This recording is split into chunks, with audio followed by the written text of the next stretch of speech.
But again, think about them like rubber bands, right? So if you imagine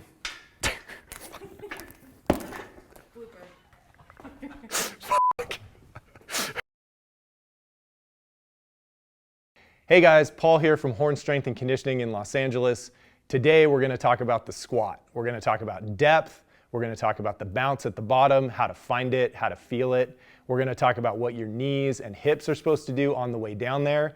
And in order to do all that stuff, we got to talk about bows and arrows, slingshots, rubber bands, and scissor lifts. But first we need to talk about where the bottom is in the squat. So we identify the bottom of the squat by looking at two landmarks on your body, the top of the kneecap and the crease in the hip. So if you look, top of my kneecap here, crease in my hip here. So the apex of this hip crease, it's kind of hard to see because my shorts are baggy, but it ends right about here. So this point has to drop below the top of my kneecap.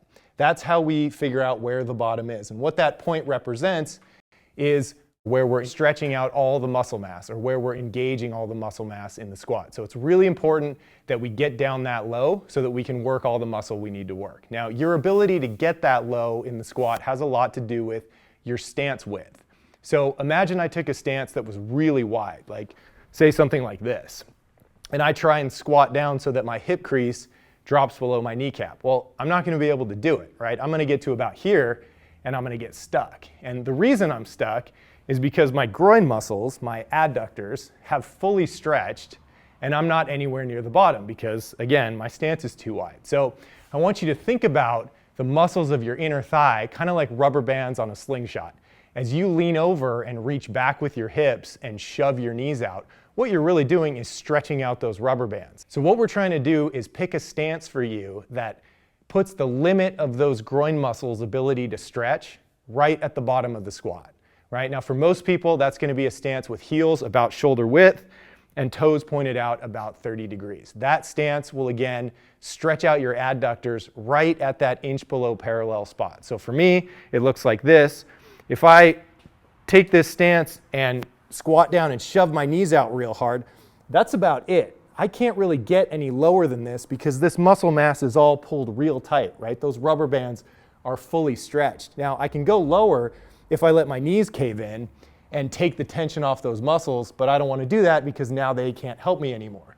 But if I keep my knees out real hard, right, this muscle mass is all pulled real tight, and the advantage of that is it's bouncy down here, right? I get a nice little rebound down at the bottom of the squat. Now that's a critical part of the movement. We call that the bounce or the stretch reflex, and if we learn how to use it and tap into that bounce, we're going to lift a heck of a lot more weight than if we don't. So this is why it's really important that you get to the bottom of the squat, right? Because that's where that rebound is. You get down there, you stretch out those rubber bands, that's free help, right? That you can use to kind of boost you back up to the top. In fact, the worst thing you can do is squat all the way down to just about parallel and then grind back up, right? Because you don't get any of the help. If you had gone just an inch deeper, you're going to catch that little rebound down there and it's going to help you lift a lot more weight. It's also why you can't pause down there. So a lot of new lifters will kind of fish around for the bottom, they'll go down and they'll hesitate and pause, and that just kills the bounce. You have to have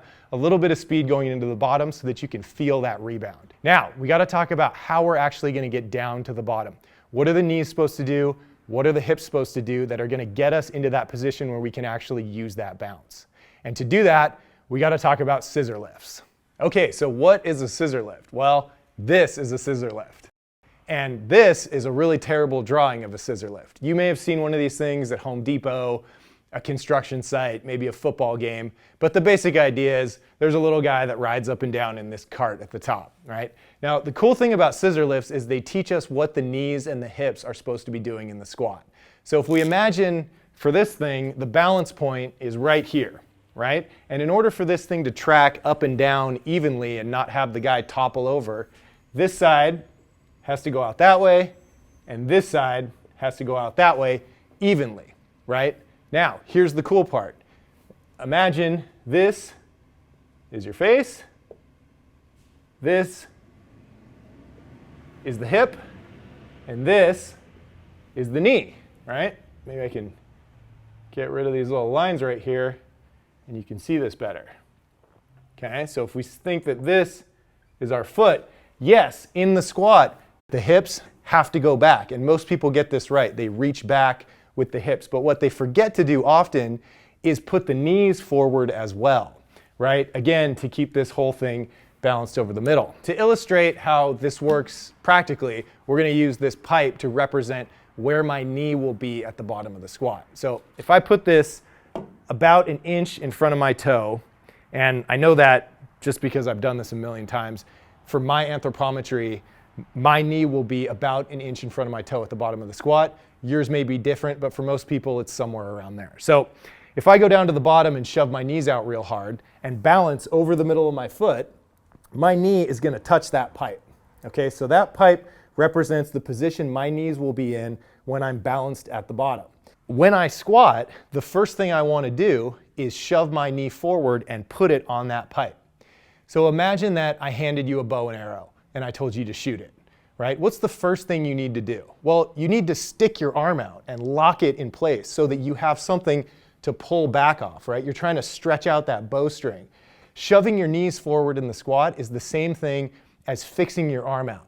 If I lean over and put my knee on that pipe right away, where it needs to be at the bottom of the squat, again, when I'm balanced, now, as I reach back into the bottom, I can stretch out those rubber bands in my inner thigh that we talked about earlier, right? So the order of the descent in the squat is first to lean over and set the back angle, and then shove my knees where they're going to end up. Now, for the rest of the movement, all I have to do is leave my knee here and reach back with my hips, stretching out the muscles of my inner thigh and finding that nice little bounce at the bottom of the squat.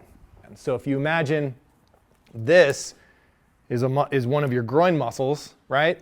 As you lean over and shove your knees forward and lock them into place for the first half of the movement, the second half is just reaching back with the hips, right? And stretching out that muscle mass, right? But if your knees are moving around too with it, you're not going to be able to stretch those rubber bands out. So you lean over, fix your knee forward, and then as you reach back with the hips, those muscles stretch out and you get that nice little rebound out of the bottom.